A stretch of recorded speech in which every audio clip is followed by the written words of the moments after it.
Welcome to our panel called The Big Step here at the Charlottetown Film Festival, the first annual Charlottetown Film Festival. It's a brand new event. We all have that level of enthusiasm right now, yeah. And I just wanted to be in the spotlight. I'm just really happy we're all here together and that this event is happening. And it would not happen without the great support of our sponsors, and they are so appreciated. CBC and Telefilm being part of that package, including the province, the city, and local producers, including Cellar Door, Periscope, Beachwalker. We're feeling very supported by our community, and I think this conversation is very important to the wider community of regional filmmakers, which is really kind of the focus for me for launching this festival, is to encourage appreciation and connection between filmmakers in the region. It's a hard, crazy road to walk. These guys are walking it, and they're standing. But they're sitting. I need a break. And so the focus has been on first features. These are the producers and directors and writers often of first features with very minimum financial support.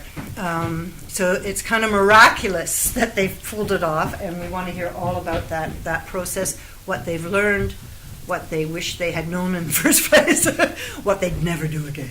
But anyway, welcome, and thank you for, and I hope you gather good information, and please, I hope there'll be time at the end.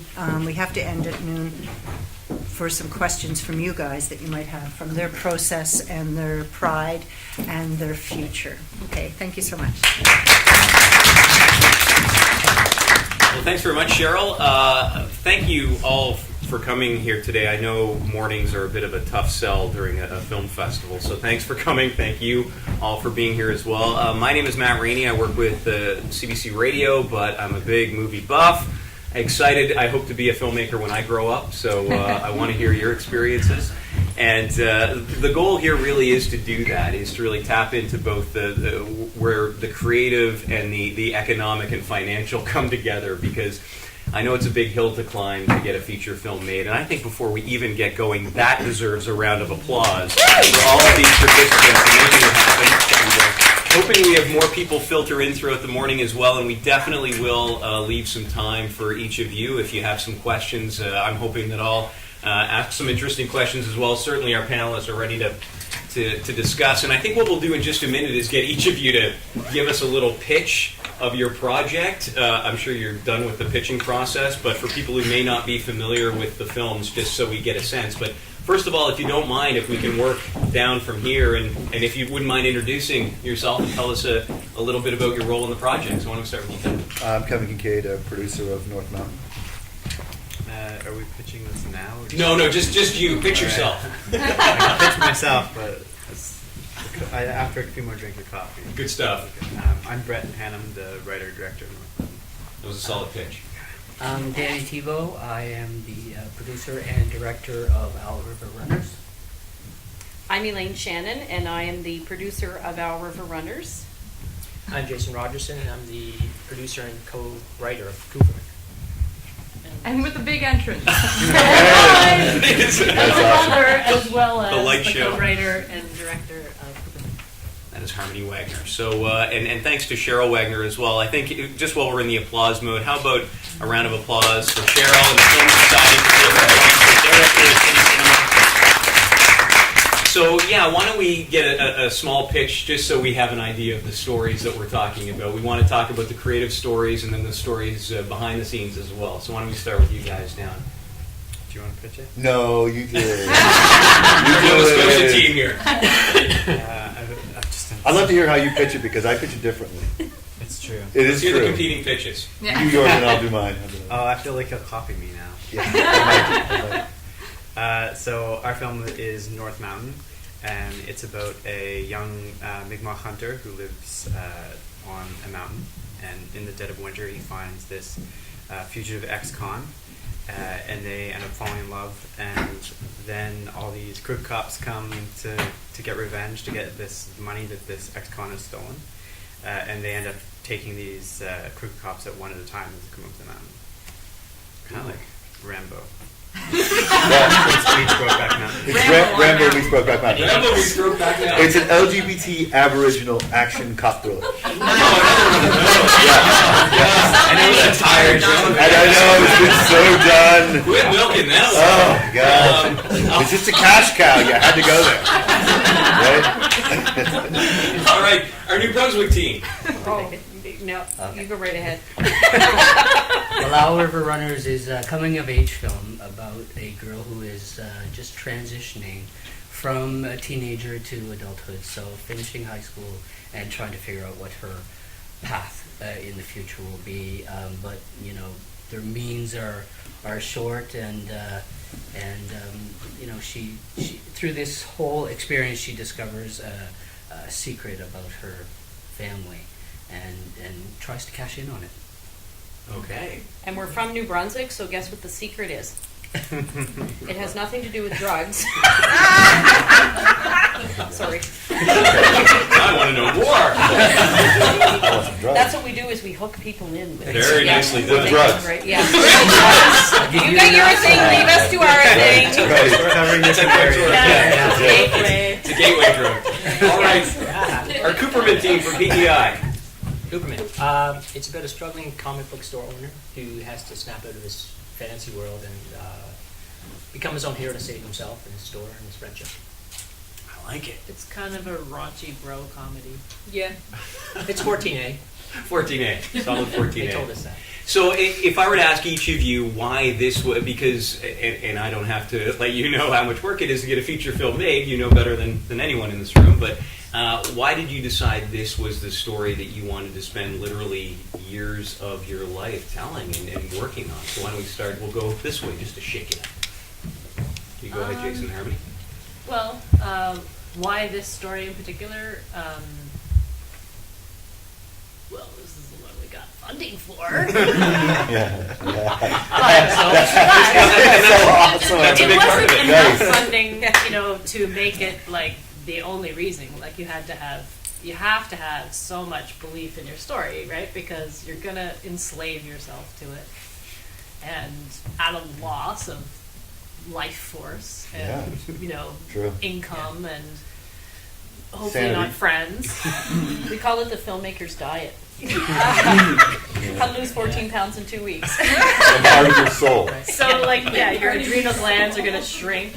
Like, anyway. So that's a dream. So you have to. Sorry to sound you so have to bleak. believe in your story, and I think for us, like, yeah, we had, you know, we wanted to kind of like poke our fingers in the rib of comedy genre, because there's so much comedy out there that is kind of like yawn, you know. So we thought it'd be fun to kind of like mash up comedy a little bit.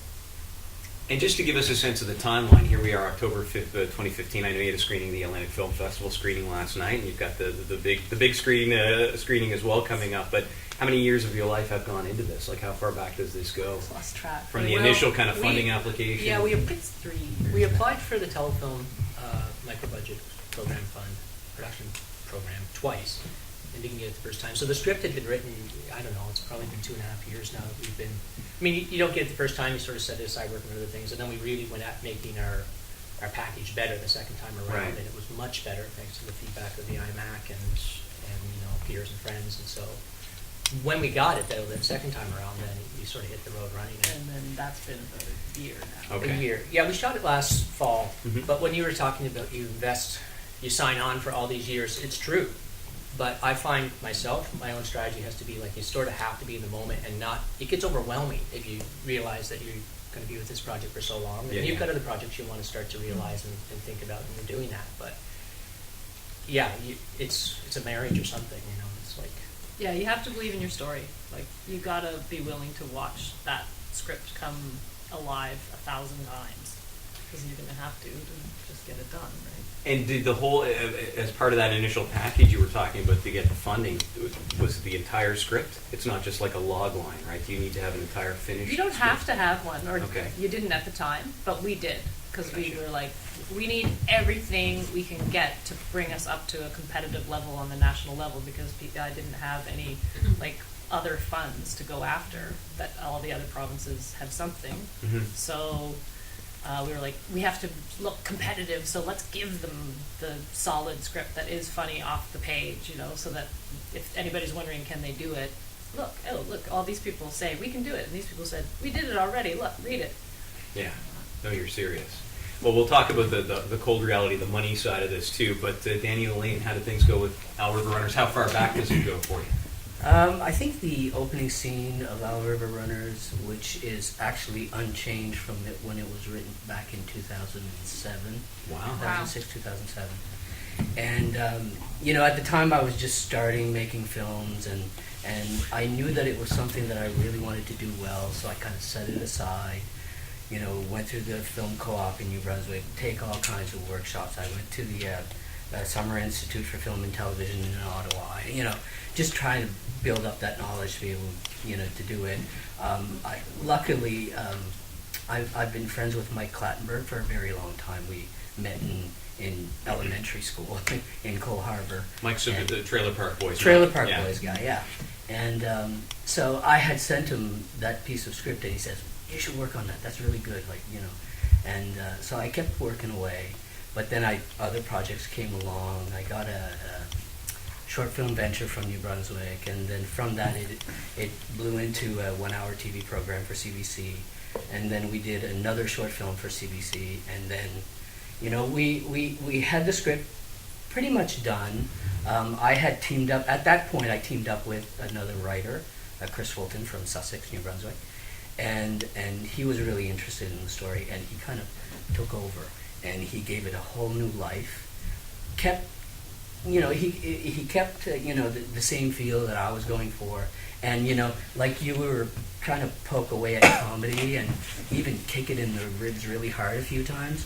And we submitted it to the IndyCan 10K Challenge with Avi Fettergreen in Toronto, and he picked us up, and we won the award in New Brunswick to make the film. And then we rewrote it again because he said that we were pushing the comedy too hard. So then we toned it down, and then we thought, well, this is not a comedy anymore. And then he said, it's a comedy. In that very funny way, yeah. If he says it's a comedy, Avi it's a doesn't comedy. go two roads. That's what it is. And so it took a long time, but we didn't work on it constantly. No, but as you talk about 2007, is there a point as you're doing draft after draft after draft where you're taking it from this angle, where you're opening up your 18th final draft version of this or what, where you go, I've had it with this, I'm having trouble, I'm getting too close to this now that I want to leave this on the back burner, or were you always committed to following it through? I was always committed to following it through. I think when I wrote 30, 40 pages of it, and then you find these people that you can really trust to give you feedback on the script, and of course sometimes you read the feedback and think, oh, here we go again. You open but that file up again. yeah, because things always seem to fall apart for me after like page 27. So I thought, what, I need a fresh pair of eyes, and that's how Chris came into it. Gotcha. And then when Chris came in, we'd sit down at a table with our sticky, Post-it notes, and just we just laid out the whole story, and then he walked away with all these sticky notes on the board and just wrote it. So that's how we. Well, I know that forming of teams is such a big. I'm having interviewed you guys about the project, and we'll talk about that too, is getting that collective together. But let's hear the story from this crew out of Nova Scotia, Brett and Kevin.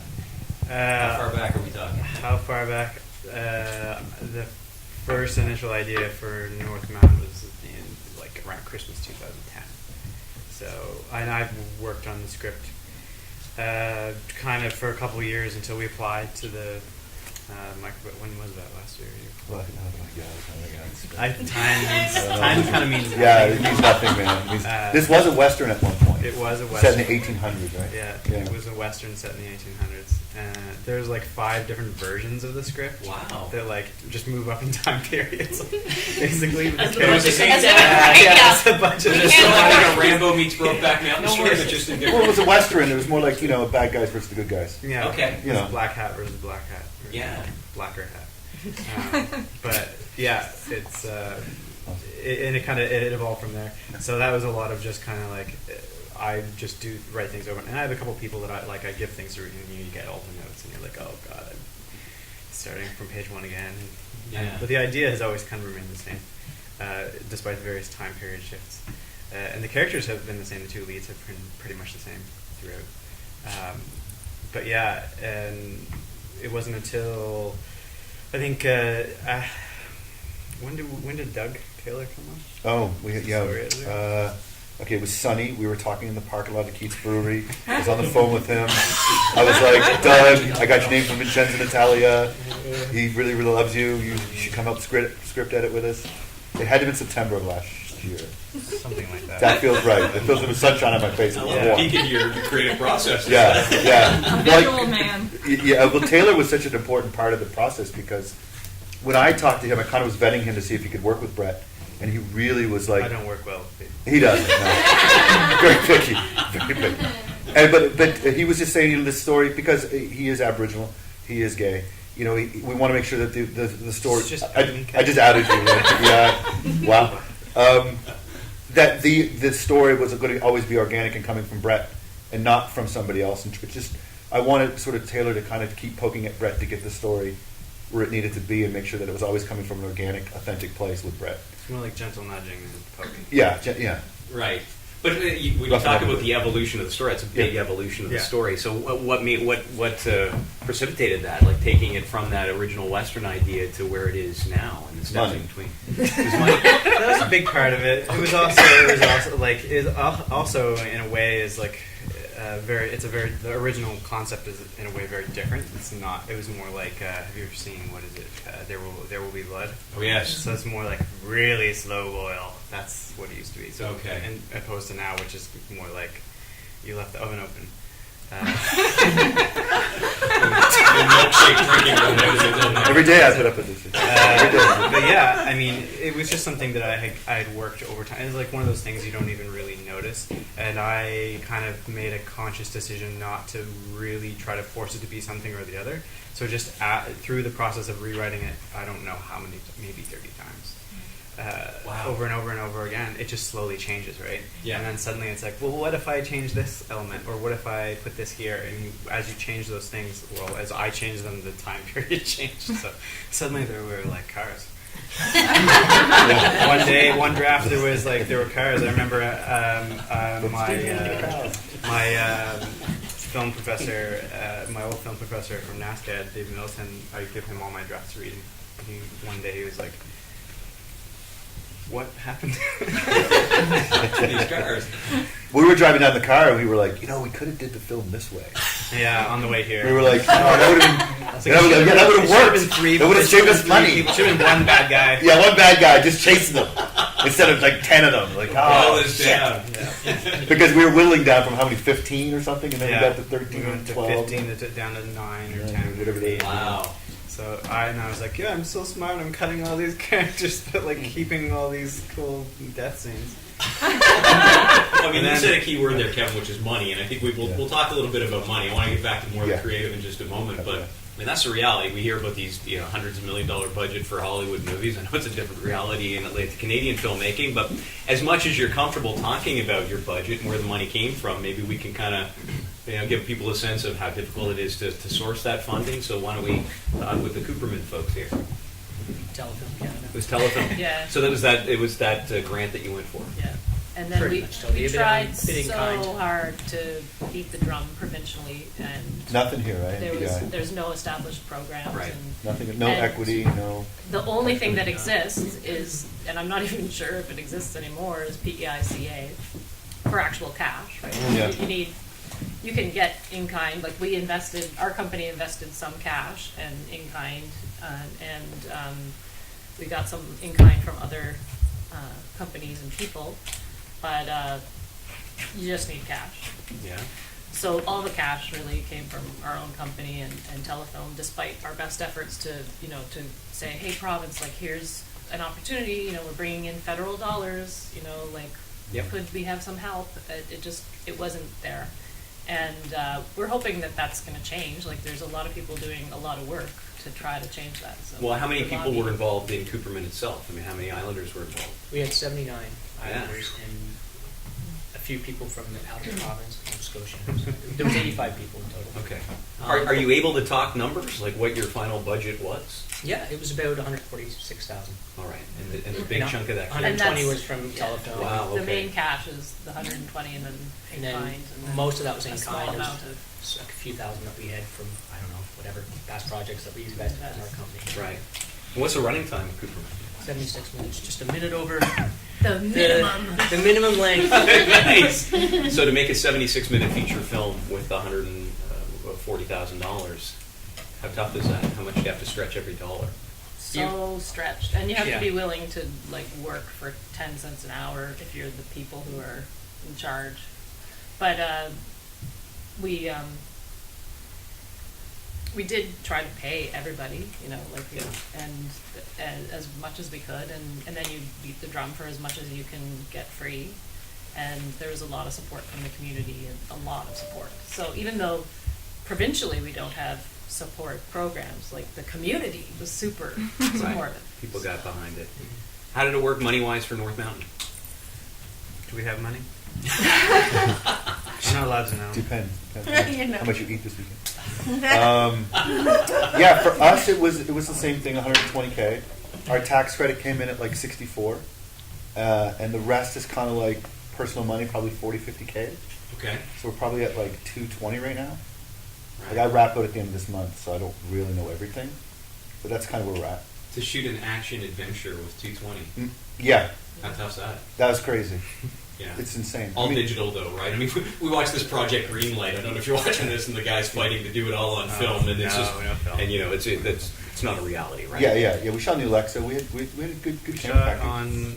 We shot on. a We bunch of shot on the different- sorry. Alexa, the Red, the 5D, an iPhone, and a Blackmagic Pocket Camera. Seriously? Yeah. iPhone. Yeah. Wow. Yeah. My iPhone. Yeah. Yeah. Did you pay for that? He invoiced me, but I didn't. No. You take that invoice back, sir. That's Just stamps it You wait. and sends it back void.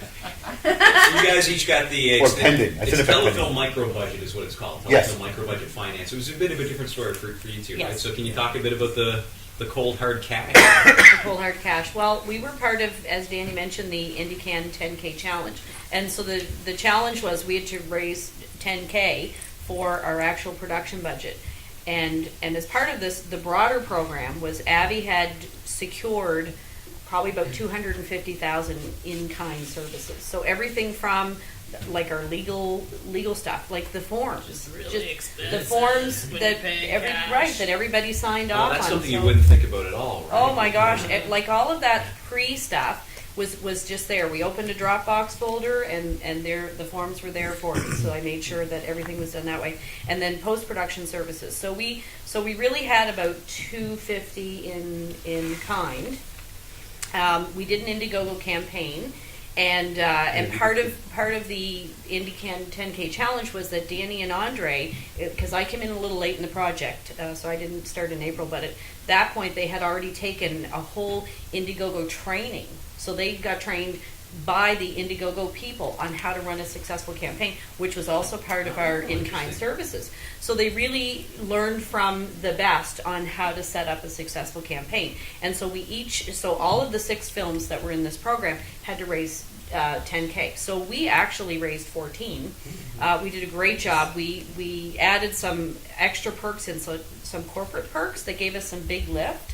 So we offered video production services like a commercial for bigger dollars. And then we got really creative. So beyond the 10K, and we didn't pay anybody. And so that to me breaks my heart because I'm a business person. but everybody came on for the love of filmmaking, and, Yeah. and we made a promise that we would do the best we could with this film, and here we are, we're screening at festivals, so I think we've done that. But we thought, okay, how can we get people there? Because we didn't want people to pay out of their pocket. We wanted them to be able to show up, be a volunteer for 2 weeks. We fed them really well, That helps. 2:00 in the morning, I'm delivering hot supper to a field in the middle of nowhere, so they were fed well. So that was my other hat, craft services / producer. So, right, isn't that what every producer does? I think Yes. everybody has a slash here. Yeah, So, slash. yeah, So there were a yeah. lot of slashes. But I said to Danny, how can we get people there? So we came up with this fabulous idea, because we had the cube van with the equipment, which was provided as part of our in-kind. So we had this great big van that I said was going to be sitting around Hampton, New Brunswick, just sitting there. And I said, what if we sell advertising on the side of the van? Oh, smart. I know, but they couldn't pay us cash, because the challenge was we were only allowed to spend $10,000 in our budget. Like, that was part of the challenge. You can spend 10 on So what the happened to production. that extra 4 that you raised? Did Abby just go, thanks? No, that went over to, Human. what we did was, we did things that were pre-production and post, so it wasn't part of that. So Okay, so fair. I was very creative with the accounting. So the other part was, so when the people put the advertising on the side of the cube van, they paid us in gas cards. Nice. So what we did was so all the people in Hampton, we mostly had a lot of Hampton businesses, Yeah. and we said, like, we will use social media to share all your stuff. So we made about $3,000 to $4,000 Wow. in gas cards that we handed out to the cast and crew. Like, anybody that had to travel, that's what we did. Nice. I know. There's Do you want to come do like producing? well, I'm telling you, I can squeeze $1 or get $1, and the people of Hampton were fabulous, and so because of that, we didn't pay for any locations. We paid for no vehicles, like anything that Danny said we need. The smoke machine. I'm like, I'm not paying for a smoke machine, so get on the phone. Who knows somebody with a smoke machine? And in Hampton, there was somebody. I was driving by their house on the way to the shoot that day, and he's standing out front with the bag. Here's the machine. So anything that we could get for free, we did. So I just kept going through every day. And the great thing was, I mean, we just kept going. We were shooting and shooting, and these things were just showing up. Yeah, Yes, oh correct. yeah, Showing they up. were just showing up magically.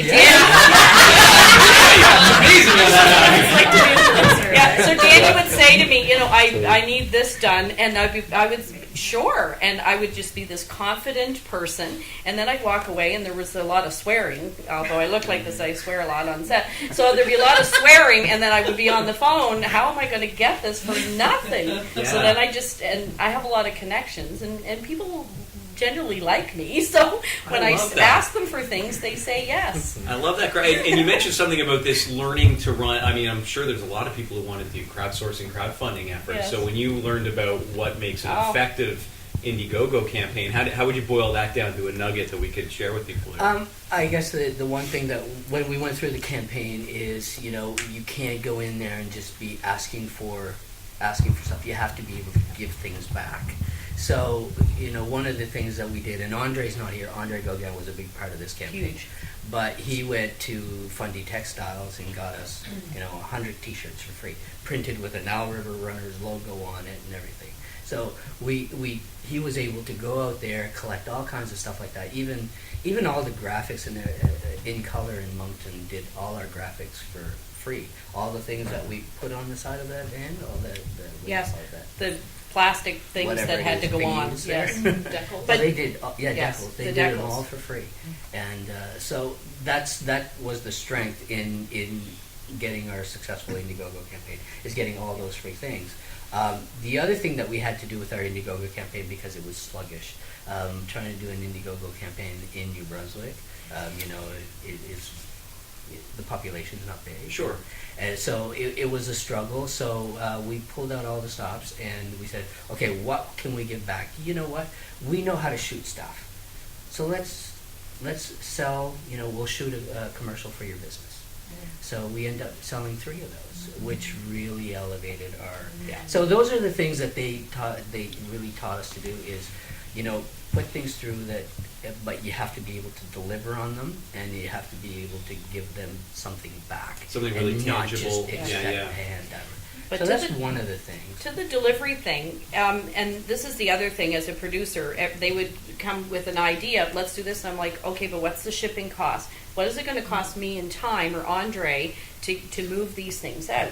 And they got really creative within the movie because we had a most wanted wall in the police station that you'll have to come and see in the movie.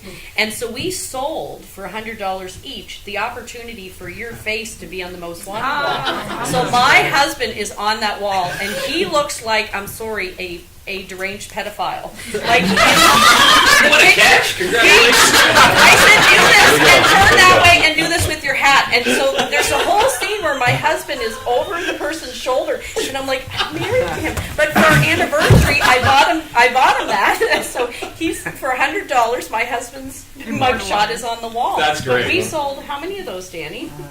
We sold actually like 20 some odd of those. Wow. And, but only That's about, brilliant. I think about 12 actually followed through. Because they didn't and look said as deranged as my That's husband. the thing. Like it's. We told them like He's you really are got a responsible career. for sending us a picture, and those who So we didn't. had to sell. So they had to send. So we put the onus on the people. We also had painting, which was a large part of one of the scenes. So we had an artist pay to have their artwork in the movie. Wow. Book covers. So we had book covers in the girls' rooms. Like we just everything that. posters on the wall. And this was Andre though. He's Books. graphics On the is his thing, and so he thought, how can we take all of these elements we need to make the set look real? Yeah. And then we put that into our campaign, and I think that's where we probably made our most money was on those This kind of things. subtle product placement. Well, that- it's just yeah. what the hell? You just get creative. Every and- dollar yeah. counts. But beyond that though, with the Indiegogo campaign, you can do all that stuff if you want, but you have to keep it going all the Yes. time. Right. Introduce new things and and timely. You have to do it not too close to one another, but you got to keep getting people coming back to your campaign. To buy more. Yeah. Yeah. So for Jason and Harmony, everybody on PEI knows you had a short film go to the Cannes Film Festival. You went to Cannes a couple of years back, and now so taking the leap to the feature film, what would you say was the biggest kind of learning experience, the biggest learning curve for you, moving up from short film to feature? I would say the fact that it's so much more work. Yeah, it's not just Short longer. answer. Yeah. Well, yeah, It's like exponentially more. Like, when with the short film, we didn't have a big budget. We just did our best with what we had, and so things like that we didn't really have to pursue that much, like the depths of the legals or the depths of post production. It wasn't within our reach at that small level. we'd be but then, correcting it ourselves and things, and Yeah. spending a little less time on it, and we're not experts at that. Right. The shorts looked but there's okay, an but expectation in a feature film to be of a certain caliber, so we stretched ourselves to accommodate those things into the budget, to have proper color correction, and thankfully, Postman production house in Nova Scotia was willing to do a micro budget version for us. Okay. And that enabled us to actually have that technology, but that was like a learning curve of like, okay, what does that entail, and what does the dealing with not getting sued by DC Comics entail, and things like that. What does that entail, by the way? money. A Okay. lot More of money to your legal guy. headache, yeah, because Because you're shooting in a comic book store, so Yeah. that would not show yeah, DC so Marvel. we actually had to change the spelling of Cooperman. Cooperman originally was right, supposed yeah. to be Superman with a K, Right. and you had to have one of the requirements to getting the funding from Telefilm was to have errors and omissions insurance. So basically, you buy an insurance package that, for a certain amount of years, guarantees that you didn't mess up in some way and have someone on camera or something on camera that you don't have permission for. And so we thought that was all good, and we figured We budgeted for that. We knew. listened, we got okay. our quotes, we got our thing, and then all of a sudden they're like, actually, we're uncomfortable with this Cooperman thing. And because and we were saying, it's a family name, first of all. It's not pronounced the same way. But the insurance company just knew that DC has so much money and just sues everyone that they just decided they didn't want to take the risk of the... Right. So then all of a sudden we were like, days before shooting, we need signs in the shot that have to be printed. And we We've don't got two know if versions. our title is Cooperman with 2 O's or a U, so it was pretty crazy. Well, and Danny and Elaine were speaking to just maximizing. We may not have a lot of money in the Maritimes for these kind of projects, but we do have the tight knit communities and kind of maximizing the network here. Which, when you talk about 70, 80 people working on this project, how did you maximize that? Finding your actors, finding your crew, finding the people that would all be part of this. Well, you talk to, the people who are kind of the leaders and the doers, and you want to get them involved. But I mean, the community here is really large now in PDI. It's quite significant. And Yeah. a lot of people over the last, I've been doing this now for shorts anyway for 15 or 13 years, and I've seen in the last 5 years how the level of professionalism with, the things that are being produced here has risen, and the talent in terms of crewing something. So we were really proud to be able to get most of our crew from here. And so you talk to somebody, and then they say, there's these 2 people you need to know about that are here that you've never met. And so you start to call it together. For us, though, it's like really about like our whole strategy in doing movies is always like having a really good chemistry. Like you've got to be able to. You're spending so much time with each other. If you you don't want to sort of have any flies in the ointment. You want to make sure everybody is really passionate about the project because they're getting paid, but they're not getting paid enough. But we're really always about the food. Feed them well. Food is the key. And we have to marches on his stomach. That's like extra money. Yeah. Food, like good food. Like I think if you did a shoot and you didn't have good food and you didn't have coffee around when you should, like nobody's going to work for you the next Right. time. I don't care what you pay them. It's a motivator, no question. Bizarre. So yeah, we got Robert Pendergast on catering, and then we knew where we were going. You were set. Yeah. When you also cast. It also probably got helped people say yes to the job. Robert's doing the catering. Oh, okay. Oh, I'm in. Yeah. But you also cast a lead actor who's not only a really funny guy, but happens to own a comic book shop. Well, and then we could yeah. shoot there. Right. Yeah. Well, Available Who's resources. playing the owner of a comic Yeah. book Yeah. shop. Right. yeah.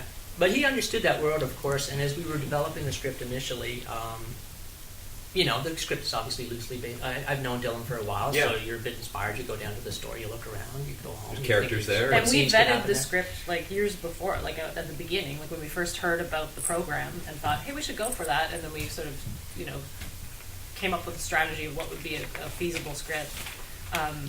We went to him right away and Yeah. said, would you consider being this? And would you read our script and along the way make sure that we're, comic booky enough? Right. And He so, knows the world.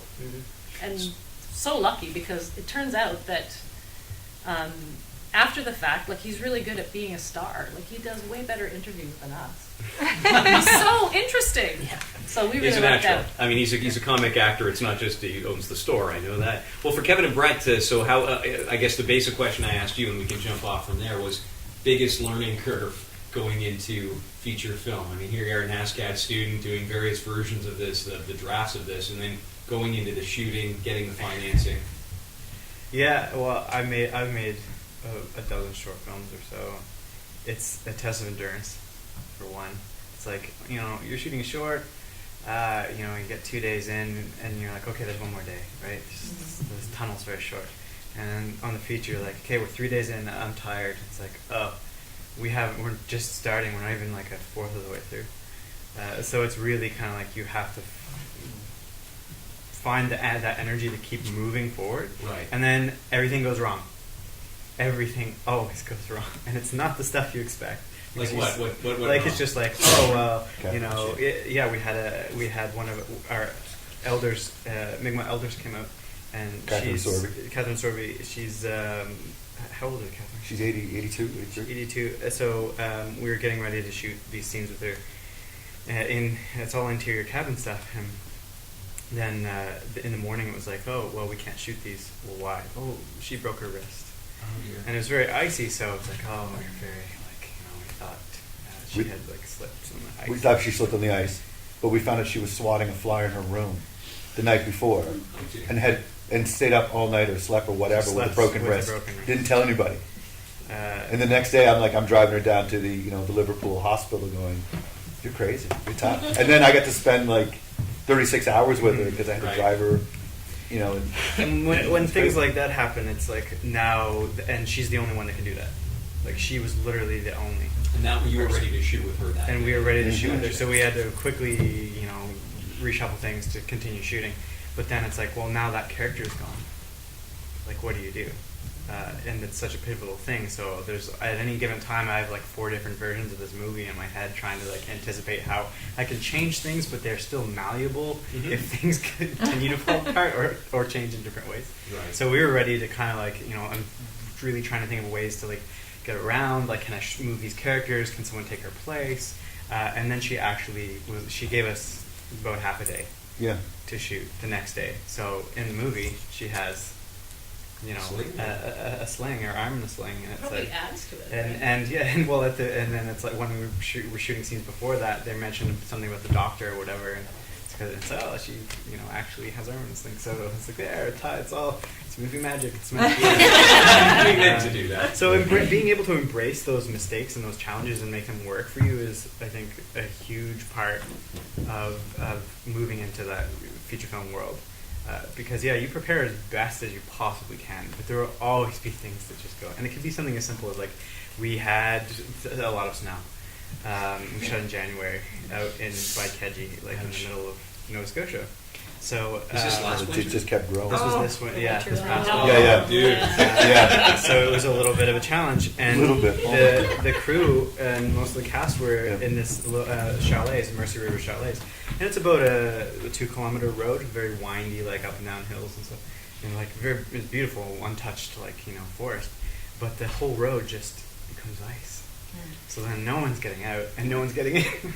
Well, there's a 2 really experienced crew guys that could drive that got out, but nobody else did. And stuck there for 36 hours. They got out and they got caught. So that's where we lost like a day and a half.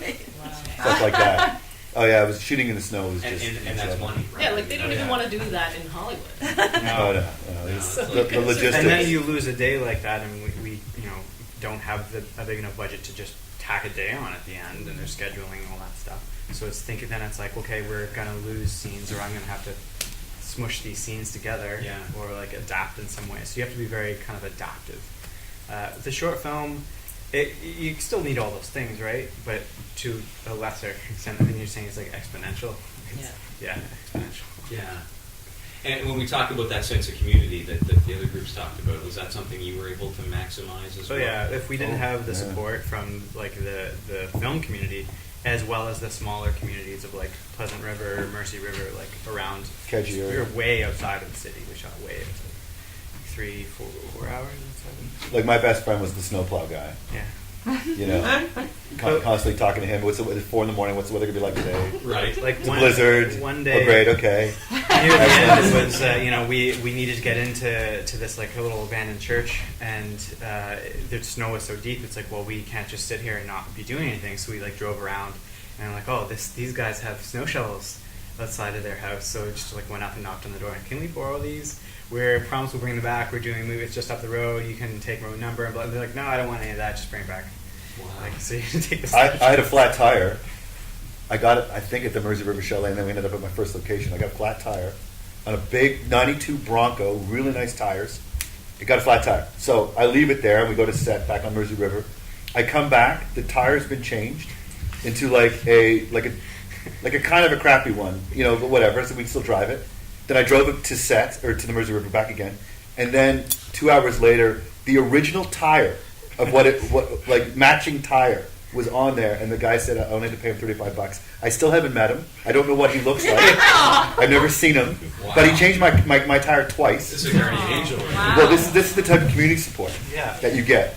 $35, and we get the original tire to match the other 3 Somehow. in like the middle of the woods. In the middle of the In winter. January. You couldn't find this. You couldn't find this in like Halifax or downtown Toronto, or you know. Magic. And yet this guy in like New Germany is pulling out this like, That's really and for $35. I think that's something that pertains to like all the Atlantic region. Yeah. Yeah. That we have a pluckiness Yeah. because we are Can do. disadvantaged in a way, in lots of other ways. That the community, we have these like incredible advantages that other filmmaking crews would never encounter. Yeah. Of the community just caring about helping you out.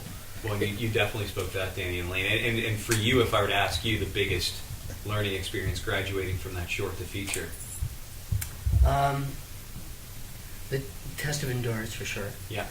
When you're doing a short film, you select a few weekends, you shoot 4 days, and you've got 20-minute short film. If for this we shot 14 days, but we had 1 day break.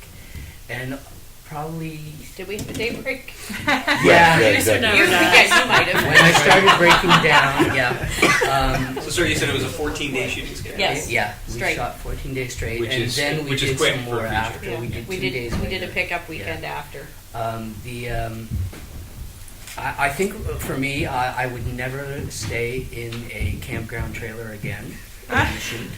It Because sounded we were good at the shooting- time. We were shooting till 6 in the morning, and you know what happens around 7 o'clock in the morning in campground? Everybody gets up, and kids run everywhere and scream, and it was very painful. So I would never do that again.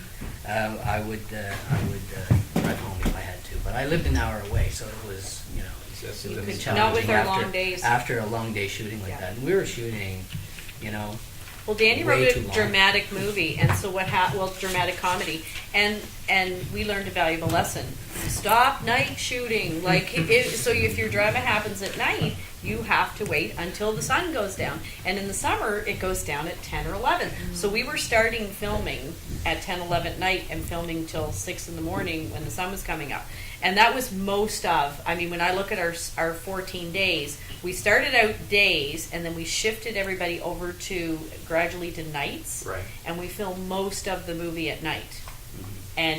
But people knew that. I mean, that was that was a commitment. that was a commitment. I spoke with every person personally, that probably 75 people that Yeah. that knew. I was but it amazing was- because at 6 o'clock in the morning, then we had to transfer all the footage. So we would, Yeah. so me and Tony Tompkins, who was working with us on the shoot, we would be in the office till 7:30, 8 o'clock, and then we would head home and try to get some sleep. But that was a hard lesson for me. And if it had been days, it probably would have been easier physically. So as a producer, when I look at scripts, I go, yeah, right. You might have, one night, that's it.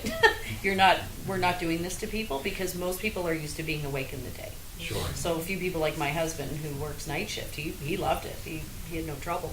But for Who a lot knows of what he's people- up to? If I had yeah. When Now- you see him. now, if I had to do it again, I wouldn't change that because I think it looks great. It does look night great. shooting, and I love it. But essentially, all 3 teams broke the rules of micro-budget filmmaking. Yeah. Don't shoot in the snow. Yeah. Don't Yeah. do night scenes. Yes. Don't have multiple locations with a bunch of people. Right. With too big of it, our And production. so- You guys have kids or dogs in it? A few Kids kids. in No. Few Yeah, kids? yeah, we did have a That few was kids, okay. but we stayed Not away too from many. animals, thank God. So that brings up a good point. But so how does the creative side and then the business economic kind of the budget side? How do you rationalize those two? Like if you were to do it again, would you follow where the story needs to go? I'm hearing from Elaine. It's like no, one location during the day, and you're saying the opposite. He's the director. He's Yes. saying yes. But for the producer, I have to look at.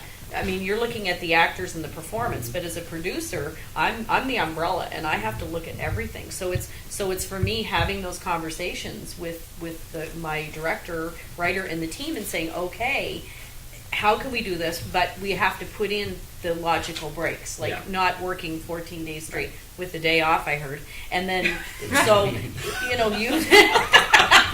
You're on solid Right. decals. So and, then, so if you were looking at a real film shoot with a real budget and all of those things, it would be 3 weeks, 3 to 4 weeks. People would have their weekends off, and you would have 2 crews. right. You would be running with 2 crews. So as a producer, that's where I would like to be, to have those choices, to And be able what to that say. means is you need money. Well, exactly. Yes, and that's hello. I need money. I'm saying But this what's to the cool? camera. I'm not, adverse to asking for things. But on the same token, I think what is cool is that when you're emerging and you don't know how big a mistake you're making, you push the possibilities, right? So, I think now in the After Effects, you go, oh my God, I just want inside 2 great actors, But that's what everybody thinks who's done it before, right? So you can always sniff a kind of a low budget Canadian film because it's small, Sure. right? So by being an emerging person who doesn't really know, we broke all the rules and we actually manifested it. But would you do it again? Like would the producer side, the budget side, win out next time, or would you take some of the lessons No you learned this way! time? I want more money. I want 2 good actors in a small place. There we go. The honest answer.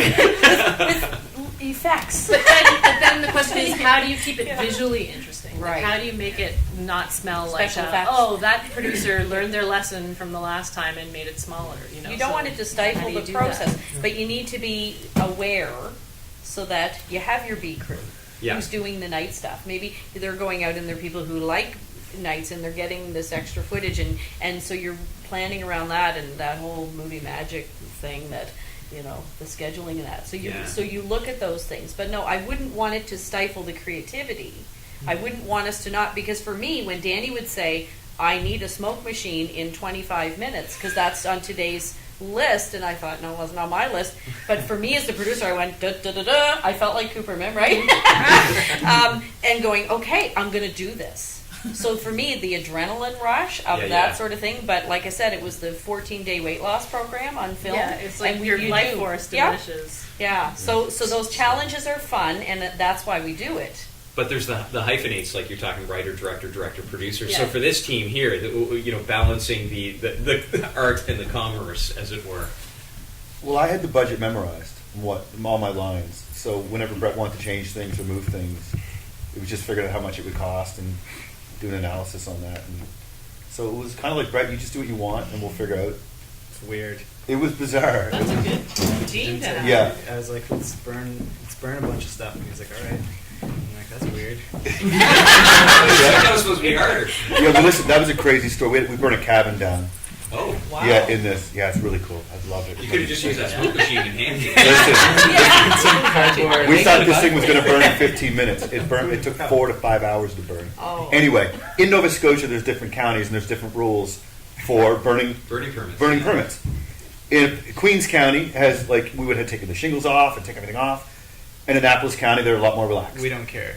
They didn't care. No, here's the thing. We're driving through the woods, you guys. You guys know Keji at all? Do you guys know this Yes. area? So we're driving up there, and then we turn onto the road, the dirt road, which was ice, and just going. And then we're nowhere in Queens County, and we know we're screwed. We're going, and then we see the Annapolis County sign in the middle of the woods. And I'm telling you, 200 meters later is the cabin. 200 meters later is the cabin in Annapolis County. So I didn't have to do anything to it. Wow. I just got permission from the guys. That all they want to do is fill the hole back in. Oh yeah, yeah. We got ownership. Oh, no, man, we should you know what? Damn it, we're burning that one. That's abandoned. Anybody here missing a gun? There's a car parked outside, but I know it's abandoned. This is being recorded, by the way. My name is Rick John.